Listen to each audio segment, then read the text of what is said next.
మళ్ళీ ఎవరు రావాలనుకుంటారు? మాకు బీసీలేని వస్తే ₹1,00,000 వస్తే నేను షాప్ పెట్టుకున్నా సార్. ఏంది? కుమ్మరోళ్ళకి ఇచ్చారు, కుండలకు సాలి వాహనం అని ఇట్లా ఉంటాయి కదా, సాలి వాహనం అని. ఆ కుమ్మరోళ్ళకు మంగళోళ్ళకి ఇచ్చినప్పుడు ఆ పనివాట వాళ్ళకి ఇచ్చిండు కేసీఆర్ ₹1,00,000 ఇచ్చిండు మాకు. ఇస్తే మేము ఆయన పేరు మీద షాప్ పెట్టుకున్నా సార్ నేను. అంటే ఇప్పుడు ఆయన ఇచ్చిన పైసలతోనే మీరు ఈ షాప్ నడిపిస్తున్నా. ఆయన పేరు ఉండాలి, ఆయన నిషాన్ ఉండాలని. అంతే. ఓకే. మళ్ళీ ఏ ప్రభుత్వం వస్తే మంచిగా ఉంది అనుకుంటున్నావు? ఈసారి మళ్ళీ బీఆర్ఎస్ వస్తుంది సార్. బీఆర్ఎస్ కేసీఆర్ రావాలనుకుంటారు? బీఆర్ఎస్ వస్తుంది, కాంగ్రెస్ రాదు. ఓకే.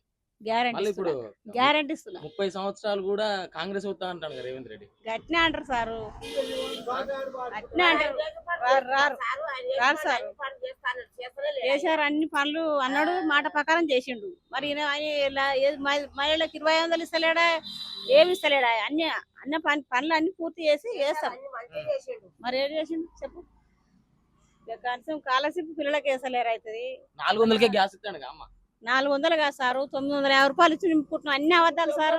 ఎక్కడ మీటింగ్ పెట్టినా అన్ని అబద్ధాలు సారు. ₹950 పెట్టిన మాకు బ్యాంకులు కూడా పడతలేవు సారు. పడతలేవు సారు. పేరుకేమో 500కి ఇస్తున్నా, 400కి ఇస్తున్నా అని చెప్పుకుంటాడు.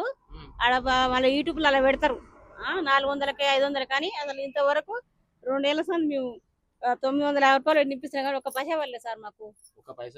పర్లేదు. మరి ఎందుకని చెప్పాలి? గ్యాస్ ఫ్రీ కానీ 950 పెట్టి నింపిన ఒక్క పైసా కూడా పడతలేవా? మహిళలకు ఫ్రీ బస్ పెట్టి ఇప్పుడు మంచిగా నడుస్తుంది.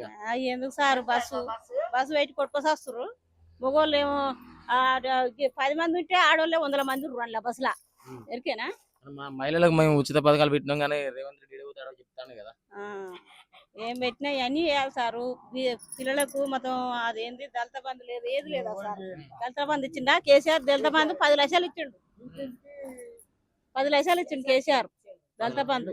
ఒకరు డిసెంబర్ కార్లు కొనుక్కూరు కుదబచ్చిపోయారు మా ఊళ్ళో మాదిగోళ్ళు. అంతేనా?